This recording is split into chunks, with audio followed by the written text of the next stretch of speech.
Hi అండి, welcome to my channel. ఈరోజు మన ఛానల్లో చికెన్ రెసిపీ అండి. కర్రీ వండుతున్నాను.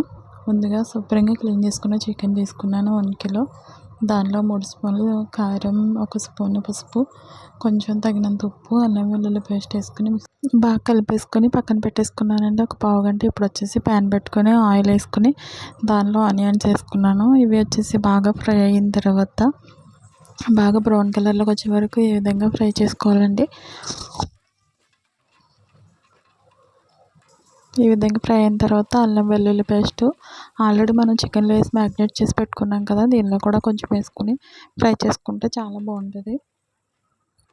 ఇప్పుడు వచ్చేసి మనం మ్యాగ్నేట్ చేసి పెట్టుకున్న చికెన్ ఇందులో వేసేసుకున్నాను. నేను వాటర్ ఏమి వేయకుండా ఇలానే ఒక 15 మినిట్స్ మూత క్లోజ్ చేసి స్లో ఫ్లేమ్లో పెట్టుకుని మగ్గిపోనివ్వాలి.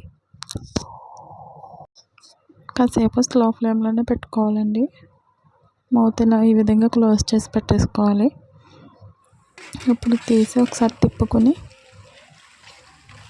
అడగంటుతుందా లేదా చూసుకోవాలి. దాంట్లో వాటర్ వస్తాయండి. ఇలా మనము ఇలా క్లోజ్ చేసి పెట్టినప్పుడు ఆ చికెన్లో ఉన్న వాటర్ అంతా ఇంకిపోయేదాకా ఎగిరిపోయే వరకు కూడా మనం మళ్ళీ దీనిలో వాటర్ మిక్స్ చేయకూడదు.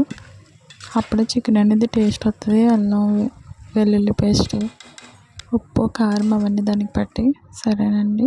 ఈ విధంగా దగ్గరగా అయిపోయిన తర్వాత ఇందాక ఆల్రెడీ ఉప్పు వేసాం కదా, అది సరిపోదు కాబట్టి ఇప్పుడు మళ్ళీ కొంచెం వేసుకోవాలి. ఇప్పుడు వాటర్ యాడ్ చేస్తున్నానండి. మనకి ఎన్ని వాటర్ కావాలంటే అన్ని వాటరు కర్రీకి సరిపడా. బాగా గ్రేవీగా కావాలనుకుంటే కొంచెం వాటర్ ఎక్కువనే వేసుకోవాలి. నేను గ్రేవీ కదండి, అందుకనే కొంచెం వాటర్ ఎక్కువగానే యాడ్ చేశాను. ఇలా ఉడికిన తర్వాత ఇప్పుడు ఇందులోకి కావాల్సిన మసాలా వేసేసుకోవాలండి. మసాలా అంటే ఏం లేదు, ధనియాలు, జీలకర్ర, వెల్లుల్లిపాయ, కొంచెం చెక్క, 2 లవంగాలు, అంతే అండి. అంతకు మించి మసాలా అంటే ఏమీ లేదు. చూసారు కదా. ఇప్పుడు వచ్చేసి నేను దీనిలో కొంచెం కరివేపాకు యాడ్ చేసుకున్నాను. నాకు కొత్తిమీర కన్నా కరివేపాకు ఫ్లేవర్ అంటేనే ఇష్టం అండి. యమ్మీ చికెన్ కర్రీ రెడీ అండి. వీడియో మీకు నచ్చినట్లయితే లైక్ చేయండి, షేర్ చేయండి, సబ్స్క్రైబ్ చేసుకోండి ఫ్రెండ్స్. బాయ్.